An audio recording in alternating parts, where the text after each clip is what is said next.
l'État. Il est la confirmation de l'engagement de l'État auprès de la région, qui a réinvesti pleinement le champ de la formation professionnelle.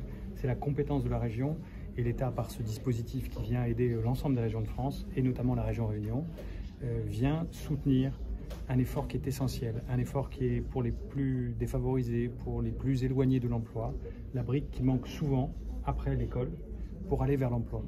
La région Réunion a décidé d'investir pleinement ce champ et l'État apporte un soutien important. Ce sera cette année pour la région Réunion 36 millions d'euros qui viennent s'ajouter à 25 millions d'euros pour Pôle emploi, donc près de 60 millions d'euros qui permettent d'accélérer la machine. Il y a un volontarisme très fort de la région et l'État vient appuyer ce volontarisme et c'est ça qu'on peut célébrer aujourd'hui en signant cet avenant à notre convention. Je l'ai dit, Madame la Première ministre, quand elle est venue ici en mai, a confirmé à la demande de la présidente du Conseil régional que ce pacte qui a existé jusqu'en 2023 durera au-delà de 2023, 2024, 2027. Donc ce sera vrai pour la région Réunion, mais ce sera vrai pour toutes les régions de France. Et c'est un dispositif qui va continuer parce que sur cette politique aussi essentielle que la formation professionnelle, on ne peut pas faire séparément, laisser les régions sans soutien, c'est pas possible. L'État vient soutenir les régions et je pense que cette mécanique-là, elle est bonne pour les Réunionnaises et les Réunionnais. Comme on l'a dit, donc, ça va changer quoi? Ça va surtout changer pour les Réunionnaises et les Réunionnais, à l'heure où actuellement beaucoup de parents se posent la question de savoir, et notamment avec Parcoursup, qu'est-ce que leurs enfants vont faire, vont devenir, et surtout celles et ceux qui n'ont pas eu la chance d'avoir ce qu'ils voulaient faire.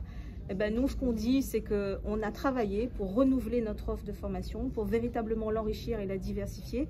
Nous sommes aujourd'hui en capacité de proposer et d'acheter 10 000 places de formation pour l'année 2023. 10 000 places de formation, nous l'espérons, de qualité dans des champs qu'on n'avait jusqu'à maintenant pas investis, et qui permettent, je pense, à tout un chacun, notamment dans des domaines comme le sport, le numérique, le web, la cuisine, la plomberie, l'intelligence artificielle, le photovoltaïque, et j'en passe et des meilleurs, de trouver réponse et en tout cas au moins de se dire cette année n'est pas perdue. Si tant est qu'on attend véritablement une réponse dans Parcoursup ou pas, on peut quand même se former. Ce qu'il faut aussi dire, c'est que les formations professionnelles, ce sont des formations rémunérées. Et donc, ça permet donc de se former, d'être rémunéré. La région, elle accompagne évidemment pour lever les freins à la formation en rendant et en facilitant l'accès, notamment des bus qui sont gratuits.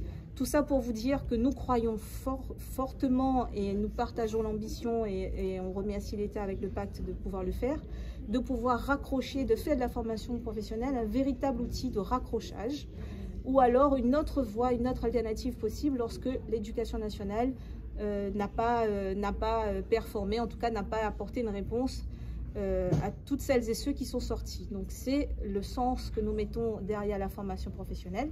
On consacre un budget de plus de 100 millions d'euros et avec le pacte, effectivement, le préfet l'a rappelé, c'est pas moins de 60 millions d'euros sur l'année 2023 et ça pour développer l'offre de formation partout.